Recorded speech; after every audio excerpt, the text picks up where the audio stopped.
All right, guys, welcome back. We're just gonna do a quick little update. You see my tulips and everything are kind of popping out over here. I have some other little flowers that are popping up and out over here, but the rain has given us just a little bit of a break. So what we are going to do, sorry for pointing you down at the ground. So what we are going to do is kind of take a look at some of the starts that I placed out here. And you guys know that I do a lot of my starts in my arrow garden. I start things in my arrow garden and then I move them on to bigger pots once the seedlings become a little bigger. And so here are some of the kind of high school seedlings that I did bring out the other day and placed in the garden. Now my pepper plants, they are smaller, so they are the correct size to be called a seedling. We have my corn over here and it's doing pretty decent, but again, I have dropped more corn down there just in case these don't make it, because they might have been inside the house for too long. So here, and as you guys can see, I have been doing more labeling this year because I really, when I come out here or I have the kids come out here, I want them to kind of know what area they are in and what they're picking, and so that they can check things out. My little garden chair is a mess because I left it out in the rain. I'm gonna pull it inside.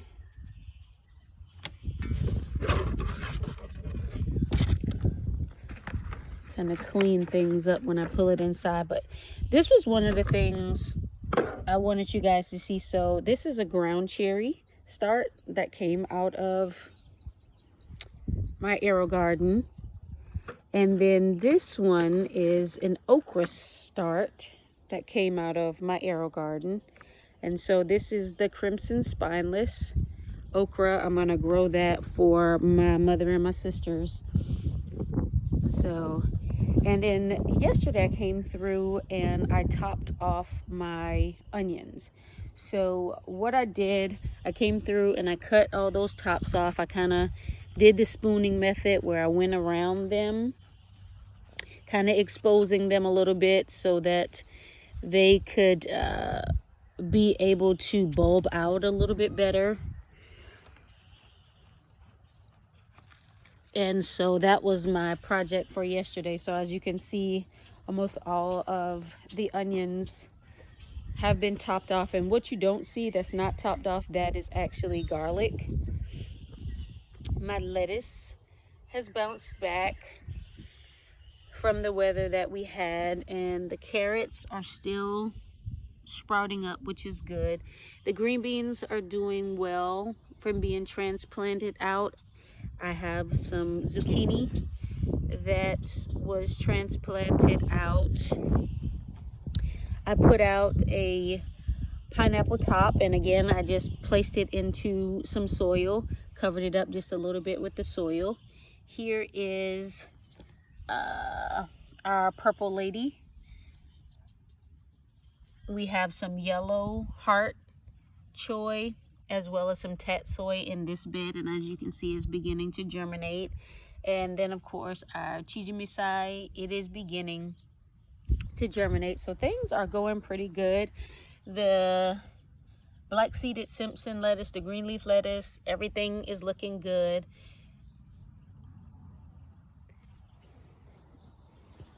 So I have some potatoes that are planted here.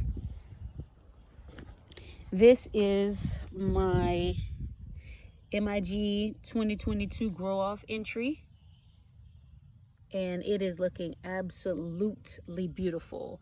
And you guys remember we had that quick snap of frost last week, and it kind of damaged some of the leaves, but I just came through and I removed those leaves off, and it has bounced back beautifully. So I'm excited about that. I do have some things that are kind of hit and miss. I do think that I'm going to have to put down some more tomatillo seeds because the plant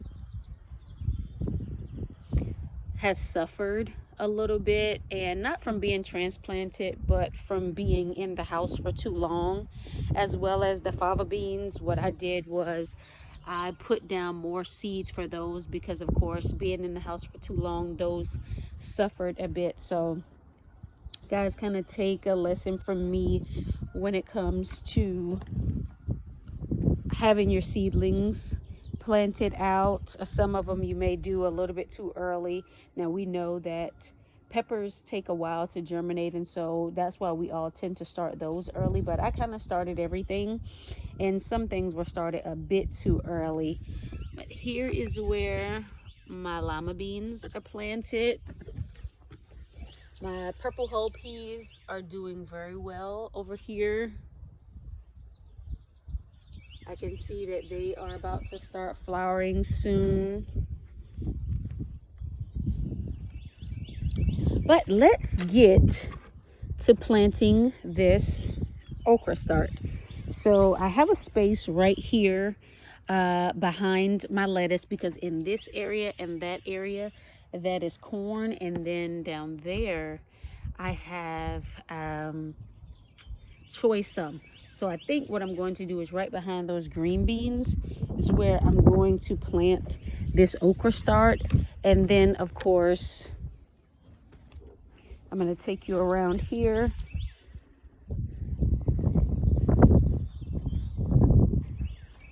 And so right here is where I have my gherkins planted, and I am going to put a cage around those when they begin to grow.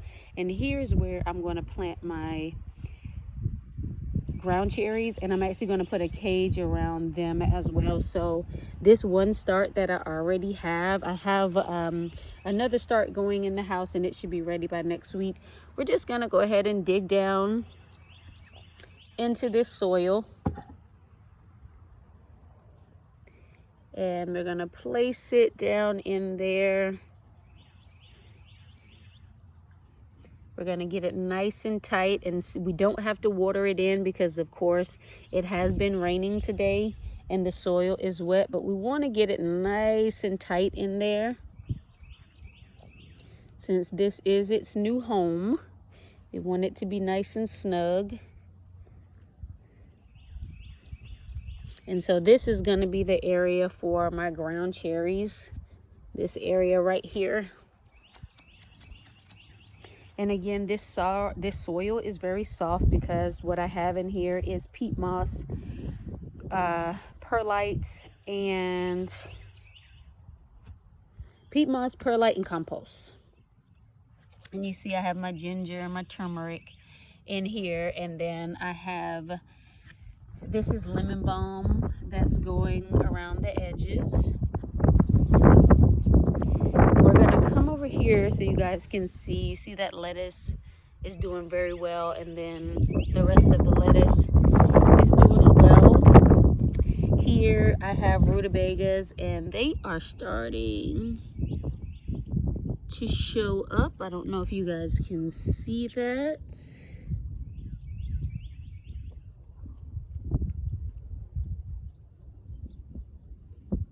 But they are starting to show up. Finally. But here are the green beans over here. And sometimes, guys, you may have a little transplant shock when it comes to your plants.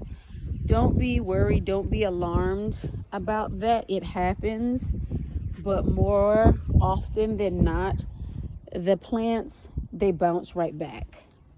So don't worry, don't come out and try to do anything else to them. Just allow them to bounce back.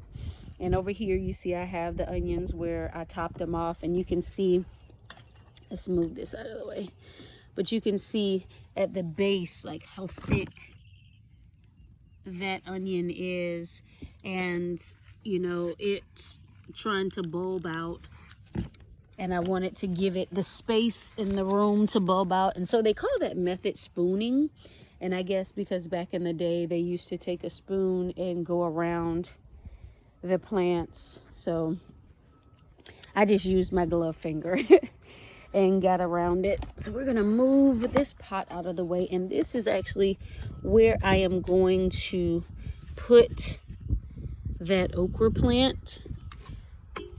And I should have another one coming up in the arrow garden in the house, and I'm gonna put another one there, and that should be sufficient for just getting the okra for my mom. But if it's not, of course, I'll succession plant, and I'll find another area and plant her some more okra.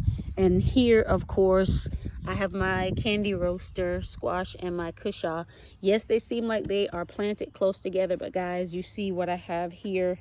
I need to put this down in the ground a little deeper, but here's my trellis, and that's how I'm going to have these two squash plants growing. They're going to grow over this trellis, so that's why I have them planted that way. So let's get on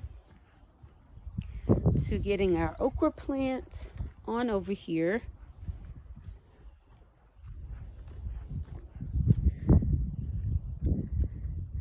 Let's make sure we have our label. So we have our okra plant and our label, because we want to know what everything is. And again, guys, I had a young lady talking to me today while I was out, and she was wondering about planting out her peppers, and she's in my zone, of course. And so what I was explaining to her is to make sure that she succession plant, because she started her peppers inside and the growth has stopped. And so when it comes to that, what I told her, she explained to me that she had the peppers in the house growing for a month. So I explained to her that what she needed to do was make sure that she hardened off the plants for a couple of days and then plant them outside, because what's happening, the reason why they have stopped growing for her is because they have ran out of nutrients where they are, and they need more nutrients. And to give more nutrients, she's going to have to remove them from where they are and go ahead and plant them outside. But I also explained to her to make sure that she was dropping more seeds. And the reason why she wanted to drop more seeds was that just in case those seedlings get burnt, like if we have a day where the sun comes out and it just beams down, that she'll have more to grow. And so that's what you always want to make sure you're doing. Make sure you are succession planting. Right now, any seedlings, you go ahead and you start those seedlings outside, because we are at the time where things can be started outside. You no longer have to start them inside. You know, if you have an arrow garden like I do, you can continue with that. And so that's what I've been doing. I just consistently put, when I take one plant out, I put more plants in when it comes to my arrow garden. And so I just took 2 out today, and I'll put some more in. So I'm going to come back out, and like I said, the tomatillo is looking good up here, but then when you come down, there's some splits and different things like that. So I am going to drop some more seeds for that, just so that I make sure that I'm getting what I need when it comes to the plant. And this is one of my purple tree collards that I ended up having to kind of pull all of the dead leaves off of. because even though we all know that brassicas can withstand the cold, that snap kind of caused a lot of issues. I mean, the temperature just drastically dropped quickly and then bounced back up. So that is it for now, guys. Remember to continue to get up, get out, and grow something.